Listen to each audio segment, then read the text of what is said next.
Okay, Pat, Reusse Unchained here on Score North. It was not that long ago that we all sat here. The Gophers were 0-6 in conference, like a Yes. month and change ago, and we were laughing at the notion that they're not even going to make the Big Ten tournament Oh, because heavens no. right. And now here we are after a West Coast sweep of USC and UCLA last night. They've got 5 games left, including the next 2 games against the worst teams in the conference, and home games against Penn State, Northwestern. Yes. If This you is win those games, now they did lose a home game to Washington yes. 2 weeks ago, but if you win those games, you're going to be 16-12 and 8-9 in conference with 3 games left on your schedule. We're Yes. kind of on NCAA tournament watch here. I think maybe that lousy non-conference schedule might hurt a little bit on the. I don't know what the net rating is though. I mean, the Gopher women played the worst non-conference schedule in the history of basketball, and their net rating is still good. So I don't know how it works anymore. I don't think Yeah. strength of schedule is a big deal. But here's my reaction to the Gopher game yesterday. Never underrate free throw defense. Man alive, is that was unreal that they were the way they were shooting free throws. What was the game? The Gophers had one where they just absolutely kicked it away by missing free throws, right? Yeah. And then the guy made the stupid foul because he didn't know how far behind they were or how far ahead of they were. So they lost one like this too. But man, if you're UCLA, don't you about halfway through the second half say Dawson Garcia can't touch the ball, even if we have to have 3 guys guarding him and let the rest of these guys run around and do anything they want to do? He got 27 points the second half. It's crazy. Unbelievable. He was after getting 5 at Southern Cal. And here I got another thing for you. The only 2 teams to sweep out there now on that West Coast strip are the Gophers and Michigan, right? They're the only 2. And the Gophers beat Michigan. Are the Gophers officially the California champions of the Big Ten this year? I think they are. And I go for think they are. football. Go for football, Gopher yeah. One out football there Sweep, too. sweep, sweep. they beat them out there and beat the other one here. We are the Gophers are 4-0 against the overrated LA teams in big important contests. Now the women went out there and got beat twice, but those teams are both rated in the top 5. So, Yeah. but you're watching it saying they can't win this game. They were 17 behind. It's not like they're coming down and scoring every trip. Then UCLA go up to the line and go boink boink, and I could never coach basketball for that reason. Right, free throw shooting. If I had guys up there who could put the game away and were throwing rocks, I couldn't take it. I would just I would be screaming at them, screaming at their parents, everything. Just I could not take missed free throws. Now, if you get some 7'3" guy up there who never shoots more than 2 feet from the basket, okay, I can put up with a miss. But if it's a 6'6" forward who shoots 3 pointers and then he goes boing boing, I go crazy. I would go crazy. But good for Ben Johnson. I hope he saves his job. I think is he gonna? I think He he might should. now, Well, yeah. yeah. Like I Yeah. think if they were to lose 4 out of 5 and then get beat in the first round that they play in or something, he Yeah. could still be in jeopardy. But on the flip side, just for fun, so let's say they win the games against the teams below them in the standings. Yes. So they beat Penn State, Northwestern, Nebraska, Rutgers, and maybe they lose to Wisconsin.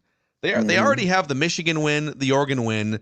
The UCLA is a nice win. They got some nice Oh wins yeah, on their UCLA schedule. had won 8 out of 9 or something Yeah. like that, and they play defense. Yeah. So they got some nice wins on their resume here. If let's say you go 4-1 and you get it to 18-13 and a 500 conference record, then what? You don't. I think at that point, if you win 2 games in the Big Ten, I legitimately think there's a path to the NCAA tournament here. If you beat Wisconsin, let's say Yes. you go Well, four and yeah. one, and one of the wins is Wisconsin. Now you're even I further think up a the. very good case can be made that Wisconsin's the best team in the Big Ten. The way they're playing and what they're. I said this on Twitter, and it's kind of a tasteless remark, but I said Wisconsin's not nearly as much fun to watch since they gave an enema to their offense. They try to score now. I remember it was used to be the worst, ugliest basketball in Yeah. history. Now they're scoring 90 points, and he's letting them shoot threes, and they're running up Yeah. and down the court. And it's not the Wisconsin team of our, but I think they're the best team in the league. I do, because I don't think, the Michigan State's not great. They're okay, and Michigan sure is not a team that you would think should be in first place. But it's a mess. But you're right. Why? And you got to go to the tournament and win twice. First of all, you got to avoid playing who plays the first day. The Oh first man, the I don't who even know plays what the the first bracket day. looks like. Let's see. Let's Yeah, pull up because the it's Big Ten tournament 15 bracket. teams. And I think you got to So win 5 games. If you play the first day, I think it's 5 wins to win the tournament. yeah. Where do they have to get to avoid playing the first day? I wonder how many teams don't. I have to try to do the math here. Okay, the first day has 3 games. It's the 12 seed down to the 15 seed. And right now, 3, 4, 5, 6, 7, 8, 9, 10, 11, 12. The Gophers are the 13 seed right now. But they're only like a game and a half back of the 7 seed in Well, the Big 15, Ten. 14, 13, 12. That would be only 2 games that they're playing the first day then. It's Is 10 that versus it's 10 versus oh 15. 10, okay. It's Yeah, 12 versus 13 and 11 versus 14 on Peacock. they'd have to get to ninth then, in other words, to avoid playing the first day. Yes. I can't see this team making a 5 game run to the title. I'm a little. Frank Mitchell might be a little tired by the time you get there. That left tackle that we got playing. So This team is basically gone though, right? Like it's yeah, well, I was the senior only last guy. year laden. The kid from the North Woods is the only guy that's not leaving. Right? Somewhat, yeah. Yeah, so you turn it over again, but as Marcus was telling us the other day, there are recruits from all over the country that are following this team and with great excitement. We didn't send him out there. He told me a couple weeks ago he was going, but Marcus didn't go out there, so that's good because the excitement of last night might have been too much for him. He might have But passed out. by the way, But real quick, I'm on NBADraft.net. Dawson Garcia currently projected to go second round, 53rd yes, to the Lakers. I think I 6'11", I skilled think player. he can get a little playing time, don't you? I I I do mean too. he's like he can shoot and shoot the corner three and get a few rebounds and he can shoot. I think he's in the league. He's not physically strong. He doesn't rebound that much. They don't have him rebounding that much. But yeah, I mean that was if you know what there's a lot of scouts who like to hang out in the LA area, and I mean, they don't. Scouting doesn't mean anything. It's all video. I mean, it's all TV now. But still, if you go out and watch that game, and if you're a NBA person and you go watch that game last night, you got to be all in on Dawson Garcia, don't you? I mean, he was Yeah. fantastic. Yeah, So why can't he? Couldn't he? Well, he's about 40 pounds lighter than a Brooke Lopez, but like, could he? yes, Could he have like just a good, solid kind of role player career as a big man who can shoot from the outside? oh I yeah, could see. I think so. I can see him. I can see him getting some time, but somehow Ben they were fairly respectable that first year with a collection of guys that were where they were getting them from. They got one guy from Montreal, for goodness sakes, and but then they ended up being 4-12 or something, 4-14, or they only won four. And I really, when I first saw this team this year, I thought it had a really good chance to be his worst team ever. I thought I've got Darcy Garcia's got, but who the hell are these other guys? And they've done a good coaching job with these guys to make them respectable. Now here's the problem: just because Penn State isn't very good, and just because Northwestern isn't very good, those are going to be 6 point games one way or the other here. They're not going to blow the doors off anyone, and they're going to have to play good. So to even beat the bad teams, but it's if he I 1 o'clock Saturday, not against a big name opponent, but will they have over 10 in there inspired by this sweep? Yeah. I What do don't you I think? don't I don't think so. What's the temperature? I don't, That's my it'll Well, be a it's little question. supposed to be warmer. supposed to be in the 30s. It's supposed Oh, to be they'll have in a the nice crowd then. 30s. Yeah, sure. Why not? Okay. All right. Well, it's I'm encouraged for him. The only thing I was worried about was did you see the little video clip, not the video clip, but the live look at Thorson embracing Dawson Garcia like 5 minutes? I thought he was going to put him in a sleeper hold.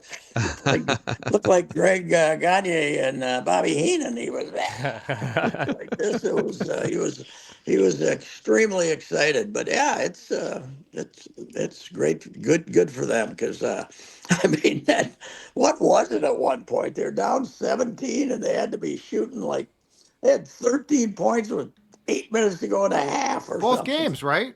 Yeah, yeah, They're down like 16 or 17 in both games. they were a lot the same. But you watch UCLA, they really play defense. You know, they're very good defensively, stay in front of people, and it's I did uh, comments. I love some of the TV comments. The guy who was the color guy, he was terrible, but he John said McClain, Pat, he said, the oh former really? player.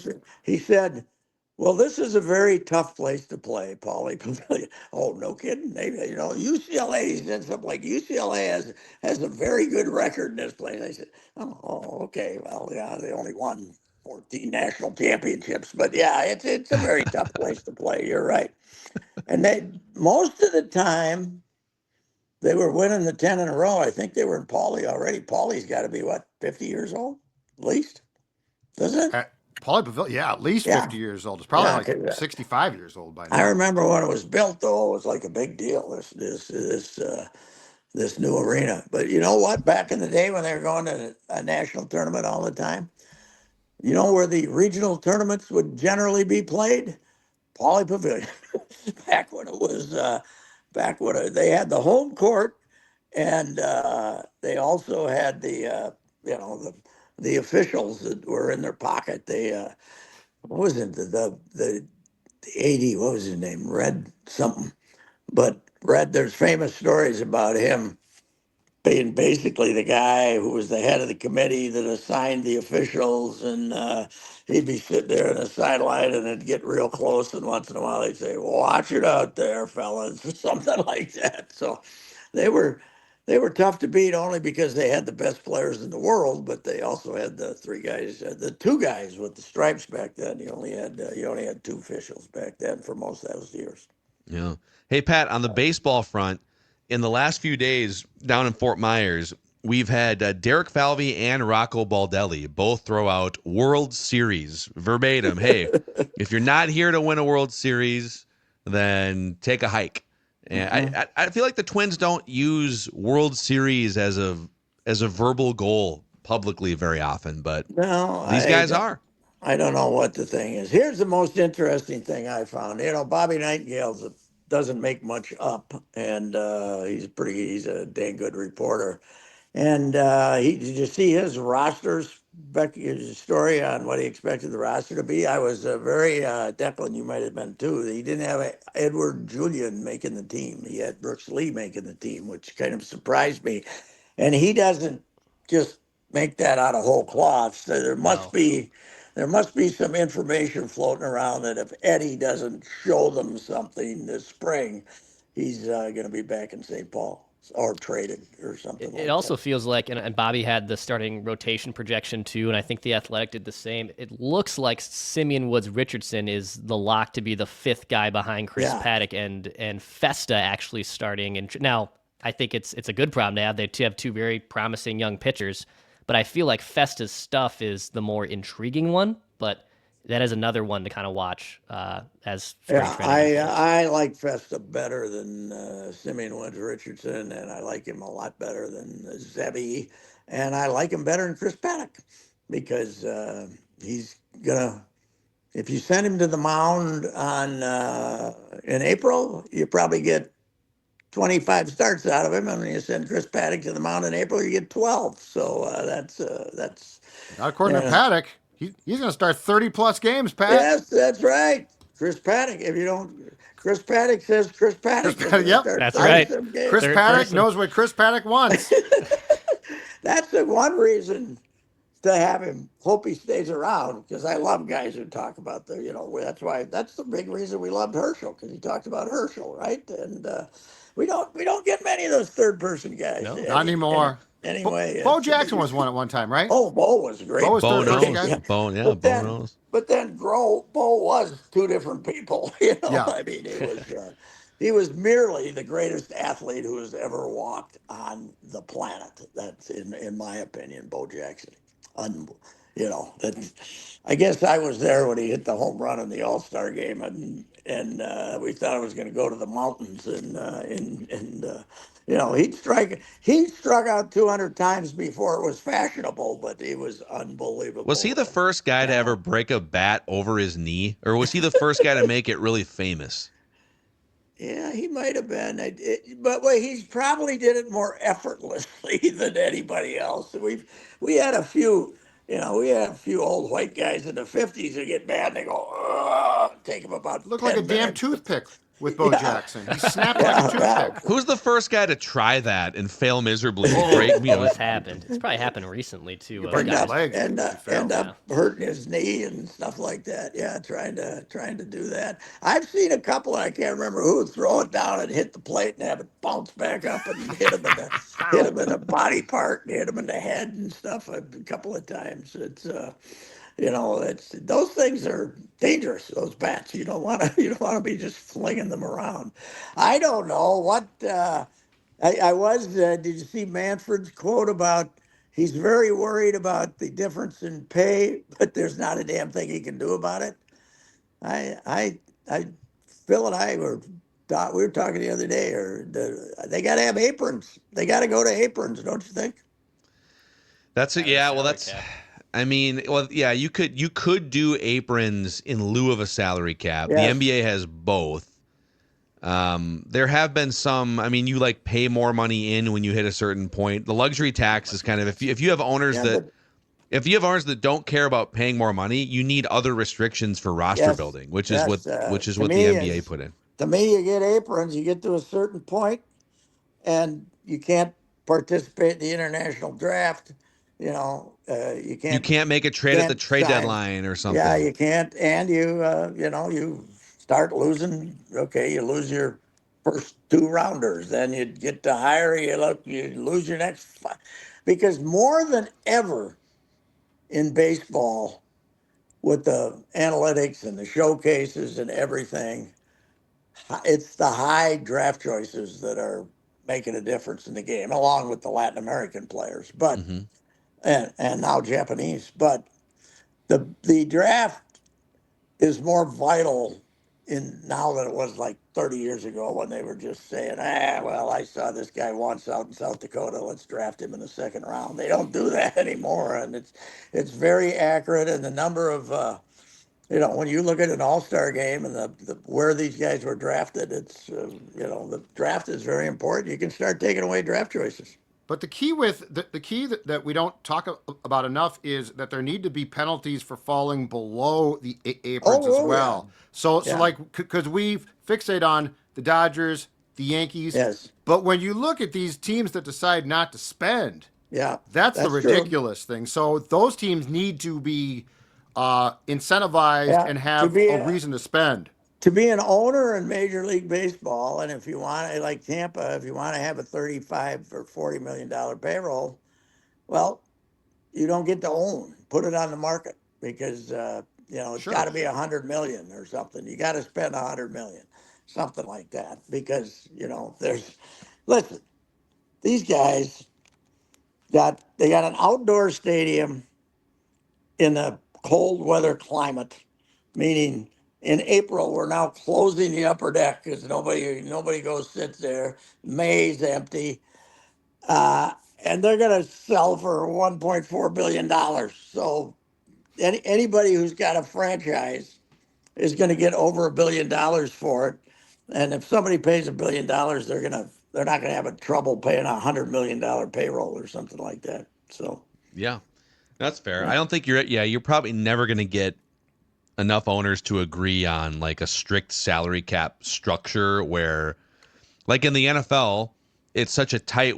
There's a floor and a cap, and so it winds up, and all it's mostly national TV revenue, and so the team from Buffalo, New York, is spending about the same amount of money as the team from Los Angeles, and like it's never going to be that the Rays and the Yankees have the same payroll, but could we get it closer? And the thing about baseball is it's never been balanced. I mean, it's never been. The Yankees were more dominant as the Yankees in the '50s when there was the difference in payroll was 3 million to 500,000 total. Yeah. Calvin was a big spender here. Calvin led the league in payroll sometime in the late '60s or something like Wow. that.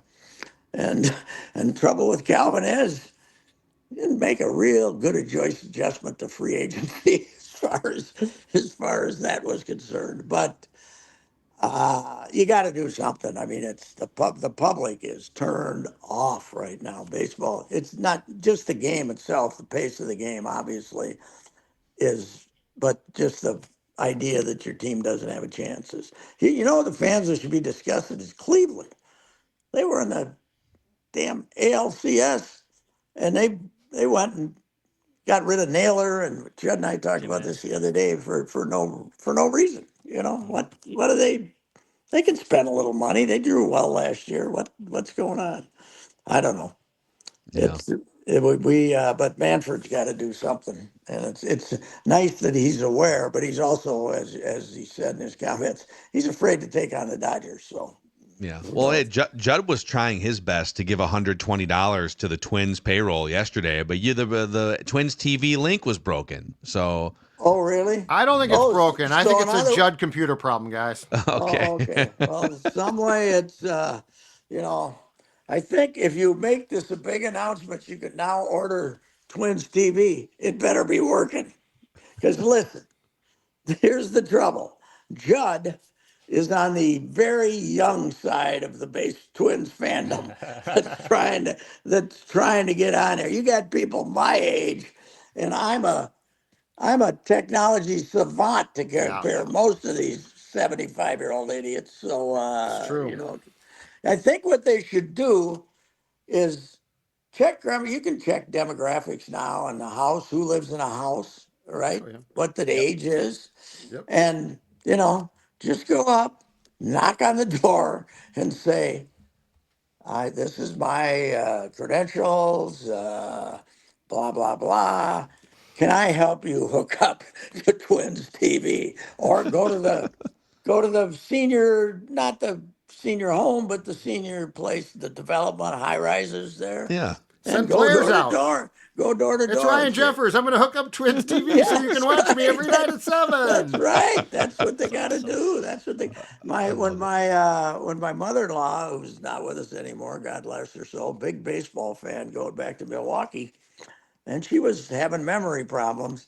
And one of the gals would always have to write on her blackboard what time the Twins game was on and where to turn it on. Yep. And that's the audience. So you gotta serve them, and we're not real good in technology, people.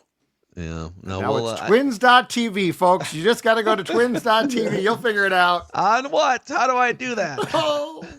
Go Ben. Go Gophers. I love it. Amen. All right, Who's going Saturday? You going? We're gonna be at the golf show doing a Purple Daily with John Randall at 1:30 on Saturday, Convention Center. Such. I'm supposed to go see Such at right after that, right? What time Such there? I'm supposed to go see Such. Either before or after us. Not 100% A question we've been asked a lot. Yeah, we get that at the State Fair a lot. Yeah. What time's Such on? Why don't you sit down and watch a little bit of Mackey and Where's Judd? the Rook? Boy, you know what the Rooks do? I saw the Rook yesterday. He's porking up, man. He's ready to do another one of the He's trying to get in shape to get one of those weight loss ad deals going, man. He's Genius. Every few years you can hop back he's on. ready for another weight loss campaign. I thought you were going to say he looks great. He's lost weight. He looks fantastic. He looks terrible. He got a big bay window on him. He's got to get back into one of those. So, okay. See you. Goodbye. All right. See you, Pat. See ya, Pat. Reusse Unchained. Wow, the drive-by.